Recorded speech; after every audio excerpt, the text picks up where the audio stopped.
This is Glambition Radio, episode number 278, Taking the Lead with ag consultant Sarah Beth Aubrey. Ladies and gentlemen. Glambition Radio. Glambition Radio. Glambition Radio. Glambition Radio. Glambition Radio. Glambition Radio. Welcome to Glambition Radio. I am your host, Allie Brown. I'm an entrepreneur, mentor, investor, and founder of The Trust, the modern premier network for 7- and 8-figure women leaders. I love thinking big, doing different, and exploring ideas that disrupt the status quo, especially when it comes to women, because we are creating the new models for leadership, business success, making money, and changing the world. And hey, we're doing it with style. So let's go. It's good to be back and feeling a lot better. Thanks for your well wishes. And thanks for all your kind comments about my daughter, Maddie. She did that in nearly one take. It was astounding. She was quiet at home and she really enjoyed learning more about the production of the show. So if you didn't get to hear her on the last episode with Maxine Clark, founder of Build-A-Bear, my daughter did the introduction because I had that hacking cough thing that I still have come up once in a while if I talk too much. So I'm going to keep today kind of brief. Now, regarding today's guests, it was a year or two ago, I suddenly started attracting like all these ag women. And I know some of you are following me now. So ag is the industry of agriculture and it's a whole thing. And apparently the women are taking it over. It's fantastic. Sarah Beth came into my life several years ago, came to a few of my events, and then I got to know her much more closely as a client and now as a member of the Trust. But it's her story she shares today on how she decided to go for something bigger than she wanted and how that happened. Really pay attention to this because I see so many women go through this experience and maybe not make the same decision that Sarah Beth made. But she went for it. There was a huge opportunity in her industry, something she'd kind of bumped against and been like, oh, it'd be nice if someone does this. Everyone says they need this and the big companies say they'll get to it one day, but no one was doing it. So she took it on with her In Climate Coalition, bringing the biggest brands in ag together to have the discussions that they needed to have on climate regulations and climate issues. So if you're in an industry that you see something needs to be done, maybe it's you. Maybe it's you. That's how I felt about the Trust. 2 quick reminders first. CreativeStrategyWorkshop.us is the page where you can learn more about my next workshop opportunity. It's coming up on April 6th and 7th here in Phoenix. What are we doing this time? We're locking up for 2 days for a creative power up, specifically on creative thinking. I will tell you, with everything going on in the world and with industries, everything becoming so formulaic and myopic, creative thinking is the number one skill set that's going to unlock a huge new potential for you this year. Hands down, I would bet my life on it. This skill alone could change more than anything. Do you really need another formula? Do you really need another algorithm? Do you really need another, quote, expert in a specific thing? Or do you want to come unlock what is inside you and your bigger mission and purpose along with that? Things pop at my workshops. Pop, like popcorn, ideas, connections, referrals, opportunities. CreativeStrategyWorkshop.us. Get on our priority list because we're opening seats very soon. It's a definitive very soon. In a few days, we can get the page all set. Okay, this is kind of how I roll now. So get on that list now so you don't miss it. I don't do big events anymore, only 50 seats available, and there will be an application process. But even if you're just curious, go there, CreativeStrategyWorkshop.us. And coming up quick is our official spring meeting for the Trust in Miami Beach. Ding, ding, ding, ding, ding, ding. I love Miami. We're going to have fun. If you are running a business over $1 million, or you know another female leader who does and is probably looking for something really different this year, have her go to jointhetrust.org, fill out the form, have a talk with us, see if this is a good fit for you. If you have different goals, a different vibe, want to be in some different circles with some amazing mission-driven women who also run kick-ass companies, this is the place you want to be. Jointhetrust.org. There's still time to join us, but not too long. Okay. All right. Now get ready for a farm-tastic, couldn't resist that, Sarah Beth, sorry, conversation with Sarah Beth Aubrey. Sarah Beth, where are you today? Good afternoon, Allie. I am coming to you today from the lovely farm that my husband and I live on in Monrovia, Indiana. So central Indiana here, beautiful autumn day. I'm sitting on in my office, overlooks the pond, overlooks a lot of oak trees, and it's a pretty place to be. And your cows? I can't see any of them at the moment, but yes, we do have them milling around out there somewhere. It just sounds idyllic. And Sarah Beth and I have had many conversations that my kids want to come visit and run around on the farm, and my husband wants to come. And so I think we're going to show up in your door one day. Just want to warn you. We'll be up for it. We get a lot of guests here. My husband and I enjoy hosting. And there is always, for those that don't grow up in agriculture or on the farm in general, there's always a feeling of what would that be like? And wouldn't that be freeing? And that is partly true. Yeah. I remember I grew up with do you remember the Fisher-Price farm set? Of course. The little red barn, and the cow, and that's like what your place looks like. Well, it's not quite that perfect, but it does have its moments. Yeah. So there's so many places we could go with this conversation. You were recently on stage at my iconic event, and we got such great feedback from the women in the room about the wisdom you shared. I said, you know what, let's get you on the show. I've wanted to have you on for a while anyway, but let's start back a bit further than you shared even on stage at Iconic, a little bit more about your background and, your venture kind of into becoming who you are today. Oh, that's always such a fun part. I enjoy hearing of your other podcast guests, and I'm delighted to be here and sharing the stage with you at Iconic was a very special moment. And it is true. There's a lot of history a lot of water under the bridge between where we are now and how we got here. And so for me, super brief bio, I grew up on a grain and livestock farm in central Illinois, about 2 hours from where my husband and I live now. Farm family for multiple generations on both sides. I grew up doing all the farm things, and some of these we may have to get into later on the definitions: walking beans, showing cattle, growing a garden, playing outside on long summer days, just a very wonderful childhood. And I'm blessed to be part of the agricultural community. I consider those my people, my tribe, if you will, and love that part of my life.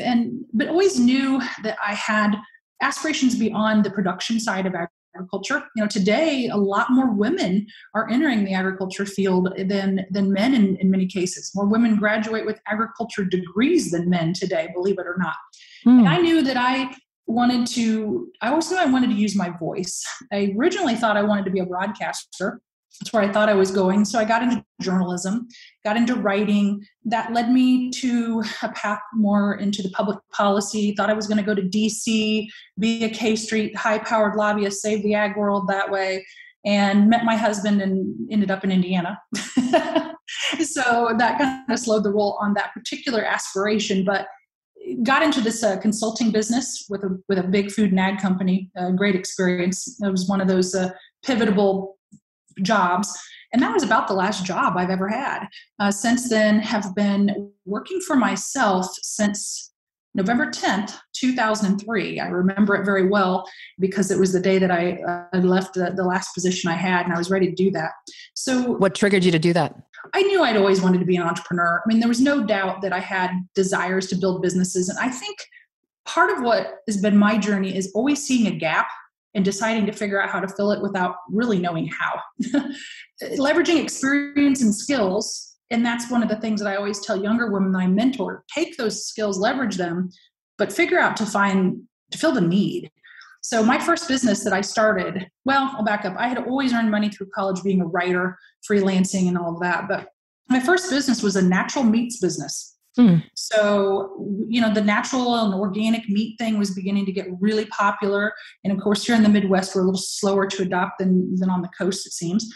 And so I started that. We started marketing that, and we started selling to restaurants. And then suddenly I'm in magazines. The New York Times came and interviewed me, working with all these chefs. We had distribution in 3 states. We did farmers markets. And unfortunately, I realized I hated retail. But what I loved was the consultative part. So I kind of started to get into working with groups and organizations to help them build a business like this, whether it was for individuals, how farms could add value to their incomes. So I kind of started consulting on it. And I'd had that consulting background that I'd worked with the firm. So the time went on, and my second thing that I did, and I'll wrap this up with a direction here, but the second thing I did was a grant writing business. And that was my first very successful business, I would say. I started it by pure accident. I was doing that consulting stuff, helping a group to create a food co-op. And they said, Sarah, why don't you write us a grant? And I told them I had no idea how to do that, didn't want to do it. But at the time I was into must add value. And I wrote this grant and we didn't win. Well, guess what? The competitive person in me came out and I was pretty mad. Well, you were ticked. I was totally ticked. I thought, well, why on earth I didn't win? I did it. So I did something that apparently the other people don't do. And I called the Department of Agriculture, the government, and I said, I want to know how to do this. And began a series of conversations. And by the next year, within 18 months, I was writing several hundred of them a year. And I want to stop there because you just brought up something. It's really interesting that a place where everyone else would have gone like, oh, okay, we didn't get it. Did you call? Did you march down there? What did you do? I totally marched down there, Allie. And you've met me. We've got to know each other. And then I actually, a year later, after I started writing hundreds of them, I thought, boy, I got to get better at this. People are calling me. So I flew to DC and went and met this old guy. And he's surely retired by now. He's in a basement of the bowels of the United States Department of Agriculture. He said, young lady, why are you here? I've never had a visitor, And I said, well, you're the program manager for this. I'd like to know some information so I can help my clients to achieve what you're looking for. So I built a relationship with him and it just went from there. So the thing with the grant writing business was interesting on this path was that need was so great because no one else was really filling it. There were some people that began to get into it, but my name got to be recognized enough across North America that I literally would get checks in the mail with my application template that I built already filled out. Wow. And I wouldn't know who they were. They just knew the price. And so that led to my first kind of exciting opportunity to sell a business. And because I built a system, we called it the 5-step prosperity process. The company sold and I was able to step out, and that organization goes on today. So that was the year of my 40th birthday too, which coincided with all the things. I had to buy the red convertible. I sold the business. I turned 40. You didn't have an affair though? No affair? No, definitely didn't do that. So we left that one on the table. I wrote a novel though that I did do. That was a little bit scandalous. So another call. I have written 2 fiction books. Yeah. So had a little bit of fun and had a bit of a gap here, as I know people tend to do sometimes when that business sale, I knew I wanted to sell it, but it came up kind of quickly and I wasn't prepared for what I was going to do next. It was great. I had some money in the bank and I was proud of myself for selling it and I was glad to be done doing it. But I really began to take a look back and say, what you have to kind of relook when you have that junction. Where do I go from here? Who am I? And what do I add to the world now? So that's where we began to get into building the peer-to-peer networks that I've built. And then ultimately where we've spent the last year talking a lot, building out coalitions around critical issues. So some of the backstory, there you have it. So you're known now as one of the leading, or maybe the leading advisor to these global ag brands. Can you explain what that means? And for people who aren't familiar with ag, kind of what you've moved into? So certainly. So agriculture is a major industry, obviously. And if you think about it, agriculture encompasses the entire food system. So everything, as we call it, from gate to plate and everything in between. So a big set of clients for me over the years that I've worked with, and one of the primary things I've built into working with them now is building unique customer engagement strategies for them, helping them have collaborative, productive dialogue with their key customer, key prospect, or key end user of their product. So the companies like anything that you can think of in the agricultural chain that ultimately rolls up to food. A lot of organizations you've heard of, Bayer, you've heard of Dow, you've heard of DuPont. And there's many brands that you probably aren't familiar with. Some of brands like you've heard of John Deere. All of these have been clients at different times and throughout the food chain. So it's really about working with these companies to make sure that those executives at the top, many of them who came up from the agriculture sector, from the farming world, can stay at the grassroots level, if you will. And so making that connection with them from gate to plate. When you saw the opportunity to go for what you're working on now, I want people to understand the story of how you flipped your thinking to kind of seeing the opportunity in the distance to then saying, you know what, I'm going to own this. I'm going to take this on. This is going to be my thing. That was a major mindset shift. And before I get into that, there's a little backstory I would want to share about when I saw that actually happening. And the primary reason I got into one of the big areas that I do now, which is building coalitions. So a coalition is really an alliance of individuals, organizations, company members, leaders in a space that desire to connect, to gather, and talk or build solutions to a problem, but yet remain independent. They still have their autonomy. It's not a new company. Frankly, I did this in the area of the agriculture and climate discussion because I was worried my industry would be seen as silent on climate. And it really began to bother me, especially as we see, there's a lot of changes in our culture these days. And as we see, significant issues, whatever side you are on the climate debate, if it is still a debate, that wasn't relevant to me. What was relevant is that we had to be in the game, that agriculture is so concerned about the environment and sustainability, yet I don't know that we were doing the best job of sharing that, talking about that. And I know for sure that as an industry, even in one state, my own home state of Indiana, we weren't doing a good job at all, if at all, talking across industries about how to come up with smart, balanced solutions to climate topics. So that's really what I decided to tackle. And it's one of those issues that it's a global issue. It may be one of the critical issues of our time. And, for some reason I woke up one morning and decided to tackle it.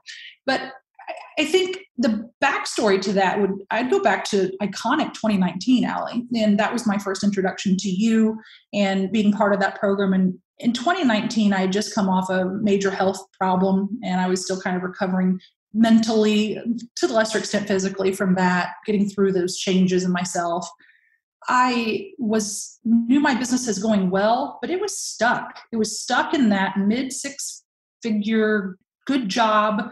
Everybody in my industry knew me. People called. I took the gig. That was the end of the day.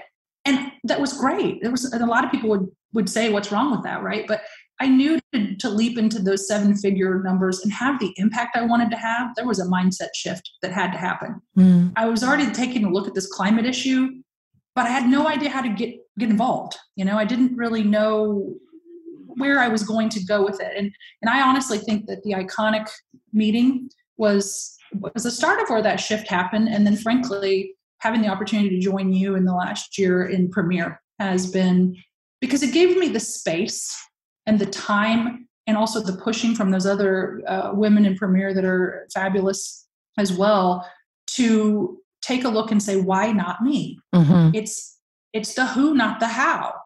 I knew I had no idea what the answer to climate change is. That question is large. I can't answer it. But what I can do is I can create a space for the dialogue to happen with key players to begin working on it. Yeah. Was there ever a moment that you thought, you know what, this is too big for me? Someone else needs to do this? Oh, yeah. Probably about 5 minutes before I did the first in climate call out that we had in June. And I had a bunch of peers in the room that I invited, and they committed to come on my request, right? I mean, I know they're curious about the issue and it's relevant, but, somebody had to convene it. That somebody ended up being me. I'm standing there looking at them. I'm looking back at faces of people I know, large companies that I respect, and I'm being ready to ask them for $50,000. And just to join a membership group that we haven't even started yet. And that was a moment, yeah. But what's gratifying though is, when you've hit on something that is valuable and needed when people step up with you. And that began to happen after that day. Yeah. I remember, I think I was texting you going, how'd it go? You're like, they all came and they all, yeah. Yeah. Like most of them signed up and it just was all happening. But I want everyone to take this in that like, you didn't wait to have this all figured out, the details. You went right for it. You said, for example, whatever the number was, like here's 17 of the top companies in the area and the biggest names. And I'm going to invite them to this event. And I'm going to tell them what I'm doing. And are you on board or not? Like you decided to lead it. And that's why I wanted to dig into this, because so many women I work with, and you laid it out wonderfully. We're great earners. We can build a nice business, but there's something else calling at us. It's someone at the Iconic we just had said, you're the mother of a movement. Was that it? Or you're mothering a movement? Oh, yes. I can't remember who said it. So who said it? It was heavy though. Like when she said it, we're like, whoa, we're here to birth something like this. And that's leading it. And there's always a bigger idea underneath the business that's already there. And it was the same with you. Like this was kind of floating around, right? And then you had like you said, perfectly fine business, nothing to complain about, right? But there was this inkling and this observation. You're thinking, geez, this is what everyone needs. This is what we need. This is what the planet needs. What the country needs. And you decided to do it. And it's in progress. And you're building this as you go, but bringing them with you. It's a very collaborative model, which I thought was a real nice shift. And I think that's something women bring to the table. Mm-hmm. We can bring that to the table. And this type of project that I've started, this is actually the second coalition that I've formed. And we're building In Climate out. In Climate is an acronym. And I live in Indiana, as you know, but we're using In Climate for other states as well. And we're already in discussions with 2 other states to create an In Climate for them. Partly because the first thing that happened when I began calling on those colleagues and peers and individuals I respected, several of them said, that's great that you want to start this for Indiana, but that's a beta. We're operating in 3 other states. We operate in 10 other states. We operate globally. What's next? So already from the start, I've recognized and have been asked to say, where do we take this to, the regional, the national level with individual local focuses? And I think that's where the collaboration comes in. Sometimes it's just about being the person who stepped up. So, this was floating around in my mind for almost 2 years, but it just seemed too big. It seemed too impossible. And I'll tell you honestly how it really finally triggered me to do it.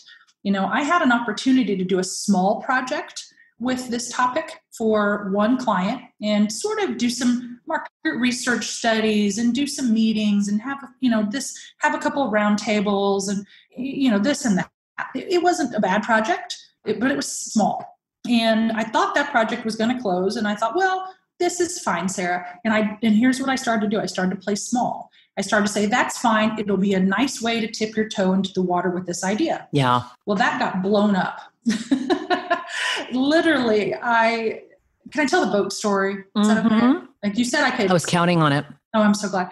So this project was pretty going to be fine. So my husband and I were on a trip. We're on a boat. We've been out, boating in the Gulf, having a lovely day. It's Friday afternoon. We've had a little rosé, and I get an email from coordinator that said, we're just going to hold off. We think that if we wait and see what the national organizations do, that would be best. So I'm just mad. I'm mad as hell. I'm not mad at that person. I'm mad at that attitude. And that was the exact trigger that Sarah Beth Aubrey needed to be the mother of the movement. Because it was that exact statement that I was afraid my industry was going to hide behind. Yeah, they're all waiting to see what's going to happen. We'll wait. We'll see. And that's how you get overregulated. That's how you get over, you get into things that are punitive instead of proactive. That's how you lose your seat at the table. And that's happened, I think, in our industry a lot more than we want to admit. And maybe some of us will admit that, but it happens a lot more than a lot of people want to do something about. Yeah. So that afternoon, my husband and I spent a lot of time talking about it. And I got home the next Monday. We're back at the house. he comes in, it's about 2 p.m, and I'm in my office. I've attacked about 3 flip charts all over the floor. There's a glass of rosé. I know it's 2 p.m. And he's like, what's happening? And I said, I know what we're going to do. We're going to create this ourselves, and we're going to put it together. And then we're going to take this model and we're going to multiply it. And believe it or not, that's what's really in the process of happening. And so we have a couple of these now, and we're going to be adding more. I love that story there's a few levels to that story, right? Because there's the actual problem that you're here to help solve. And she was just like a case study of exactly why you're trying to do this, that they're too passive. They're just sitting back, right? So it triggered you in the right direction. But also, I love when these things just naturally happen and the universe would not let you play small. No, it would not. Like you were trying to just do another comfy little project, right? Just bank another, $80K, $100K, whatever you make for those, bigger deals. And but you knew for you, that was like comfy. That was getting comfy now. Oh, it sure was. And it would have been comfortable. And I had made myself a commitment. And I'll share this with you too, Allie. When I joined Premier and I made that investment in the coaching, I said to myself, that's fine. You can make this investment. And I was so excited about it. And it's been life-changing for me. But the decision that I made was, I made a deal with myself. Your business will cross the $1 million mark in in a year's time. If you invest in this, you will double down. You will make this happen. And by halfway through this year, I thought, well, I'm not sure how that's going to happen, but things are going well. They're getting better. A lot of shifts started happening. I'd burned through 3, folks that didn't work out. Just a lot of uncomfortable crap happened. There was a quickening. There was a quickening. Yeah, just things started really changing, and they just started getting a little bit annoying, a little bit uncomfortable. I'm like, oh, great, not another person that didn't work out, and that, they can't keep up. But then suddenly, I got to looking at the numbers and looking at the revenues and the renewals, and we're there. I didn't even pause to notice. We were so busy building the thing that just we're there. And one of the things that a friend in Premier had advised was, it's a lot easier than you think. You're making it too hard. And that was so true for me. So true. Very often.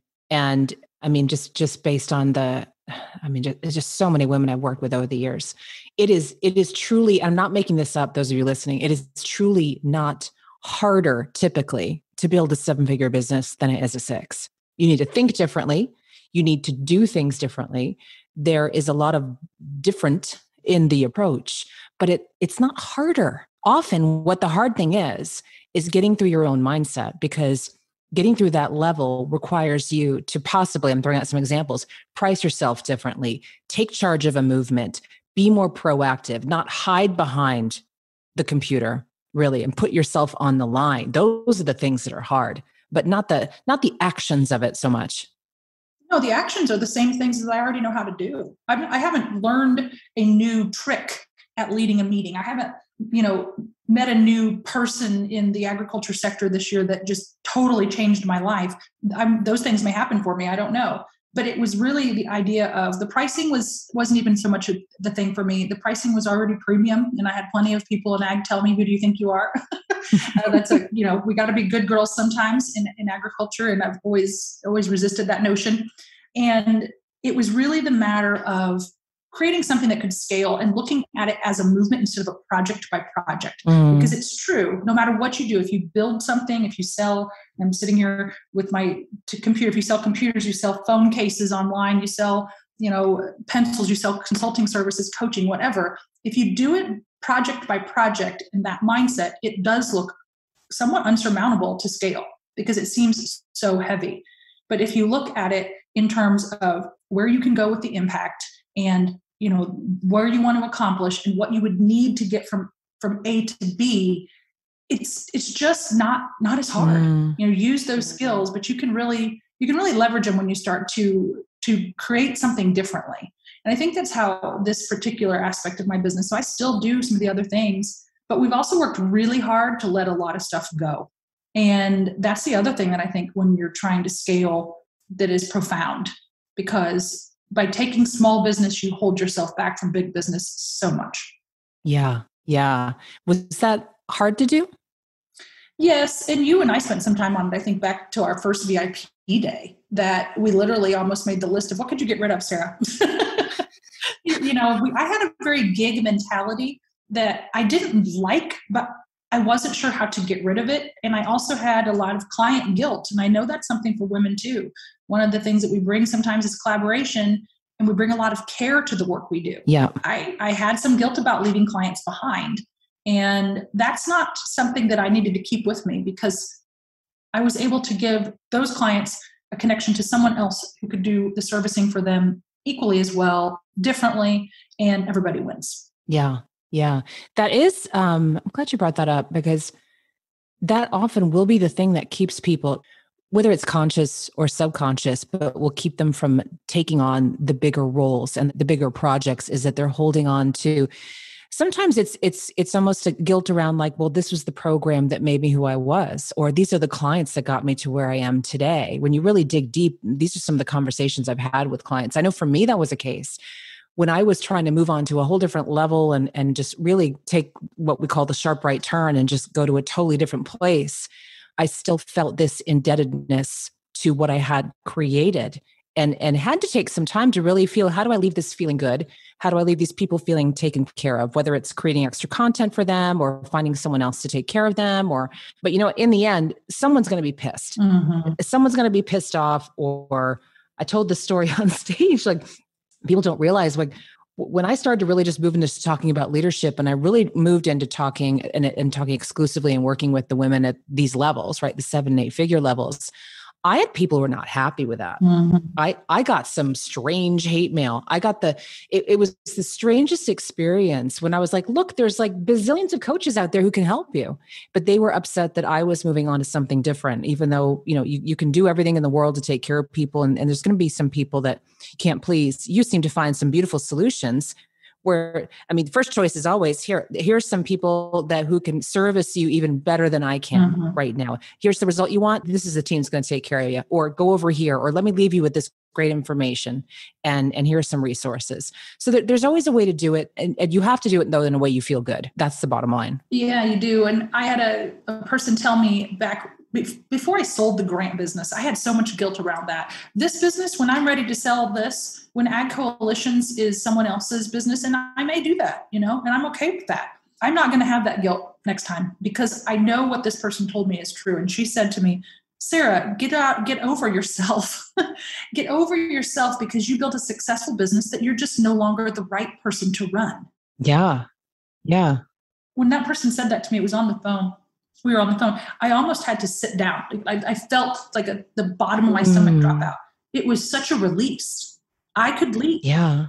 It was okay. And in fact, it was the best thing for the company. Yeah. Imagine that.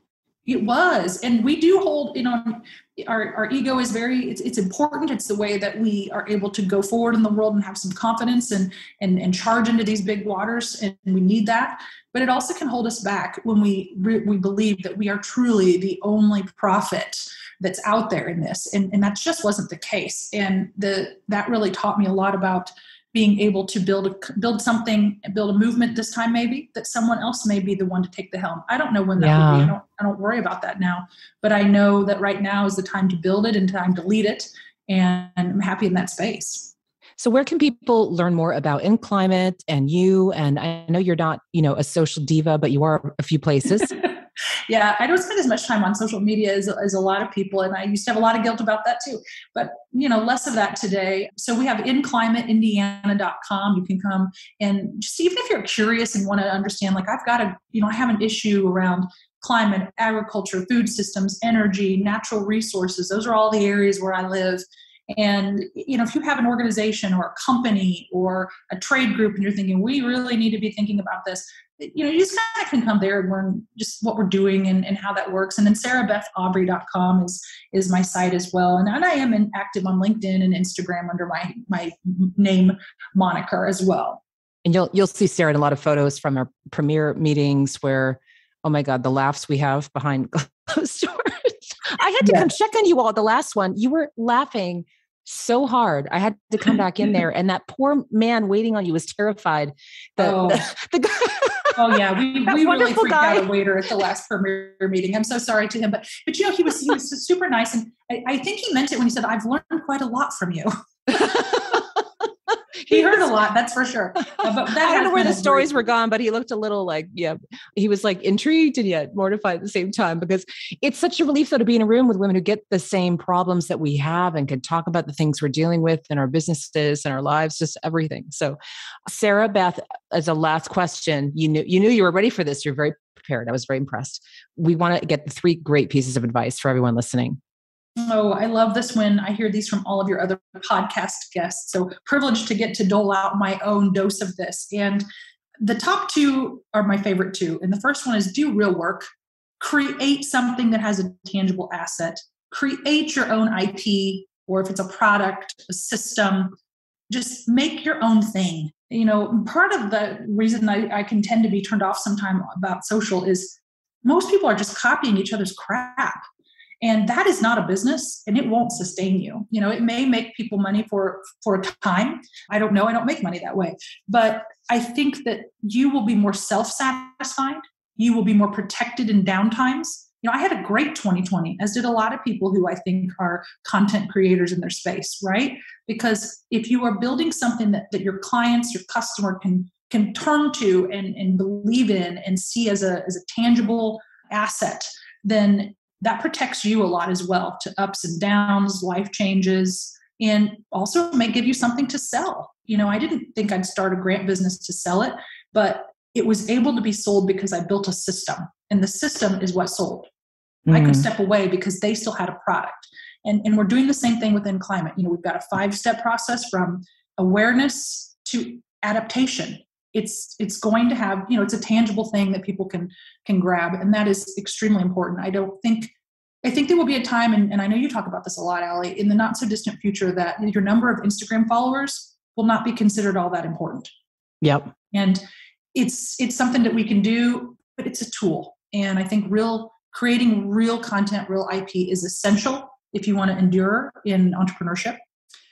The other one that is very important is build real networks. Things like the Trust, things like Iconic they're so much fun. They're so enjoyable, but they're also essential to business.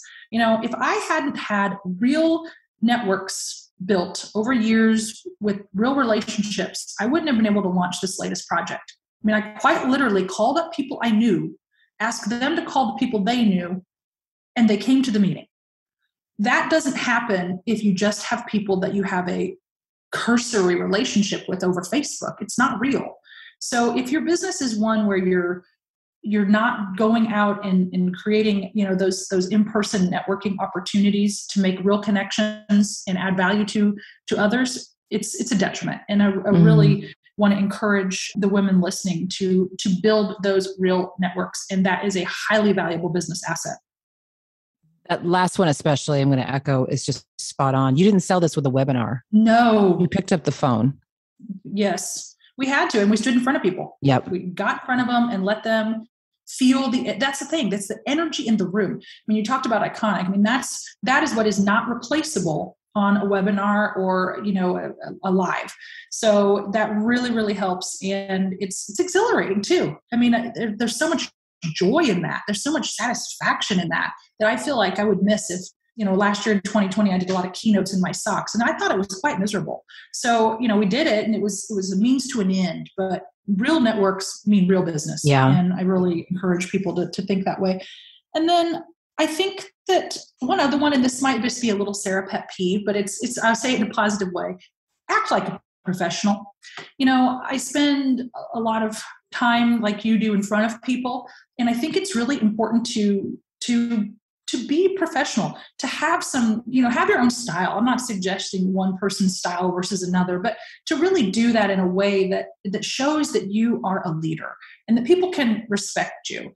And just, whether it's the way that you dress or the courteous way that you treat people or the kindnesses of how you get back to people or, just any of those kinds of things. I think sometimes too much work online, we lose a little bit of that. Act like a pro kind of approach. And I think that can go a long way for you as well. It's worth noting. It sounds old fashioned almost, doesn't it? But it's just so true. And I think that's going to be what separates, the women who really are leading things to a whole new place in the coming time. I really think there's going to be like almost this kind of bifurcation that there's the ones dedicated only to online, and it's all the online, and then there's the human side of it on the flip side. And you cannot replace that with AI. You cannot replace that with virtual relationships. There's just something very professional and personal and human that we are getting back to. I think that's why we're seeing people turn up at events and gatherings and say, this sounds great. I'd love to be there. Let's have lunch. Remember that? Like, I mean, just the whole, like, oh my God, let's get together and do this deal in person type thing. I used to get on a plane almost every month because I liked it. I liked seeing people in person. I would fly to sit down with somebody. And I think we're going to see a resurgence of that again. I may be driving. I don't know, but we'll see. Right. Who knows what's going to happen in the world? Yeah. Who knows what'll happen? Maybe driving just for our own comfort and not being harassed at the airport. But yeah, I absolutely agree. And the way to your path forward is you've got to have that vibe that I hate the cliche of do what lights you up, but put it any way you want. But quantum leaps are possible. Mm-hmm. I didn't know that they were. I guess I thought you had to do like go to A, go to B, go to C, go to D, and then you could, just incrementally grow. But that's one way, but that's no longer my way. Yeah. Quantum leaps are possible and you can do it. I love it. Sarah Beth, thank you for joining us. Well, I'm excited to see you soon, and we'll keep in touch. Obviously, we'll be talking soon. I love it. Love it. Great conversations. See you soon. Bye. Thank you for joining me for this episode of Glambition Radio. If you enjoyed the show, make sure you subscribe so you automatically get my new shows every week. Also, I'd love if you left us a review so more women like you can discover us. We're on Apple Podcasts, Stitcher, Spotify, Pandora, and other major platforms. And I'd love to hear from you personally. Come join the conversation on social. Instagram is my happy place lately, and that's Allie Brown Official, but you can find links to my other platforms at alliebrown.com. Glambition Radio is the elevated conversation for women leaders, and I'm honored you tuned in.